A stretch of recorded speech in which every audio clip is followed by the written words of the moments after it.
नमस्कार, capital TV Uttar Pradesh में आपका स्वागत है। मैं हूं आपके साथ सोनाली जोशी। उत्तर प्रदेश की सियासत में इन दिनों शिवपाल यादव चर्चा का केंद्र बने हुए हैं। भतीजा अखिलेश यादव से नाराज बताए जा रहे प्रसपा मुखिया शिवपाल के बीजेपी के साथ जाने की खबरें चल रही हैं। बताया जा रहा है कि बीजेपी उन्हें राज्यसभा भेज सकती है। हालांकि शिवपाल ने इस संबंध में कुछ भी साफ तौर पर नहीं कहा है। उन्होंने समय आने पर उचित फैसला लेने की बात कही है। वहीं सपा मुखिया अखिलेश भी इस बारे में कुछ भी साफ नहीं बता रहे हैं। जब सपा प्रमुख कन्नौज पहुंचे तो उनसे शिवपाल से जुड़ा एक सवाल पूछा गया तो वो भड़क गए। और आगे क्या हुआ जानने के लिए देखिए हमारी ये रिपोर्ट।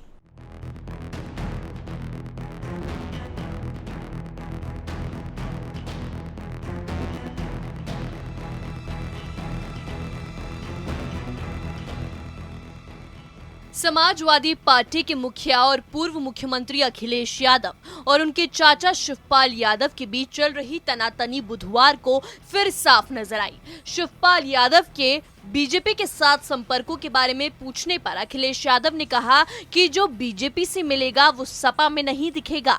एक वरिष्ठ नेता के उनके घर पर मुलाकात करने के सवाल पर सपा नेता भड़क गए।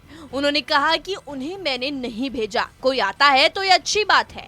यहाँ पत्रकारों से वार्तालाप करते हुए उन्होंने कहा कि सूबे की योगी सरकार को अवैध करार दिया। उन्होंने सवाल उठाया कि इस पर बुलडोजर कब चलेगा। उन्होंने मोदी और योगी सरकार पर भी जमकर प्रहार किया। अखिलेश यादव ने कहा कि भाजपा सरकार जनता का ध्यान बुनियादी मुद्दों से हटा रही है। महंगाई बढ़ी है, बेरोजगारी बढ़ी है, दूसरी तरफ बुलडोजर चल रहा है। वैध और अवैध कौन तय करेगा? सरेआम किसी की बिल्डिंग तोड़ देना, ढहा देने का मतलब है कि भाजपाई संविधान को नहीं मानते। उन्होंने योगी सरकार को ही अवैध करार दे दिया। शिवपाल यादव और अखिलेश के बीच रिश्ते लगातार उतार चढ़ाव भरे दिख रहे हैं। अखिलेश के सपा मुखिया बनने के बाद से ही चाचा भतीजे में मतभेद शुरू हो गए थे। शिवपाल ने सपा से अलग होकर अपनी पार्टी बना ली। हालांकि साल 2022 के विधानसभा चुनाव से पहले शिवपाल और अखिलेश में समझौता हो गया था। चाचा ने सार्वजनिक तौर पर कहा था कि उन्होंने भतीजे अखिलेश यादव को अपना नेता मान लिया है। प्रसपा ने सपा के साथ गठबंधन किया, लेकिन अखिलेश ने चाचा की पार्टी को एक भी सीट नहीं दी। खुद शिवपाल जसवंत नगर सीट से सपा के सिंबल पर चुनाव लड़े और जीते भी।